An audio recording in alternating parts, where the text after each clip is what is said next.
Hello everyone, how are you doing? This is MD Tech here for another quick tutorial. In today's tutorial, I'm going to show you guys how to enable auto saving of photos on the Messenger app. So this should hopefully be a pretty straightforward process here, guys. And without further ado, let's go ahead and jump right into it. So all you have to do is sign into Facebook Messenger and select the menu icon down the bottom right corner to launch the menu here. Then select the settings button up at the top. And then you want to scroll down underneath where it says Photos and Media and go ahead and select that from this list.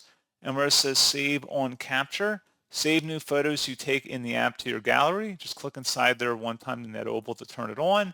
You would have to allow access to your phone, obviously, in order to allow permissions for that.